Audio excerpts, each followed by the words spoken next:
Crime story number 5. അതിർത്തി കടന്ന കൊള്ളക്കാരൻ.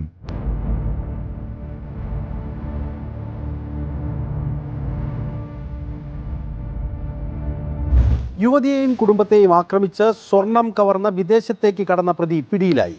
ബേപ്പൂർ സ്വദേശി യാസർ മഷൂറാണ് ബേപ്പൂർ പോലീസിന്റെ പിടിയിലായത്.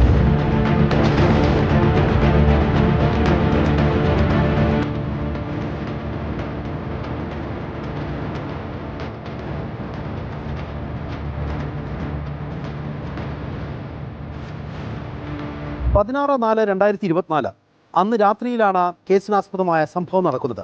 ബേപ്പൂർ പുളിമുട്ടിലേക്ക് എത്തിയ യാസർ മഷൂറും അദ്ദേഹത്തിൻ്റെ സുഹൃത്തുക്കളും അവിടെ ഒത്തുചേരൽ നടത്തുകയാണ്.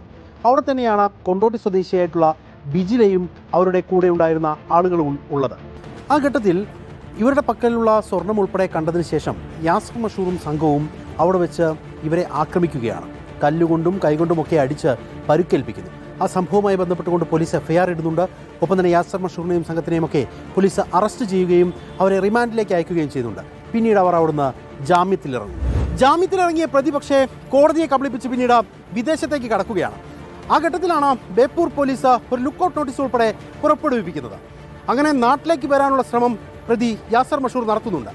ഏറ്റവും ഒടുവിൽ കരിപ്പൂർ വിമാനത്താവളത്തിലേക്ക് അയാൾ എത്തുകയാണ്. അവിടെ വെച്ചാണ് എമിഗ്രേഷൻ വിഭാഗത്തിലെ ജീവനക്കാർ പ്രതിയെ തടഞ്ഞു വെക്കുന്നത്. ബേപ്പൂർ പോലീസ് സ്ഥലത്തേക്ക് എത്തി പ്രതിയെ കസ്റ്റഡിയിലെടുത്തു. ഏറ്റവും ഒടുവിൽ കോടതിയിൽ ഹാജരാക്കി. അങ്ങനെ റിമാൻഡ് ചെയ്യുന്ന നടപടിയിലേക്ക് പോവുകയും ചെയ്തു.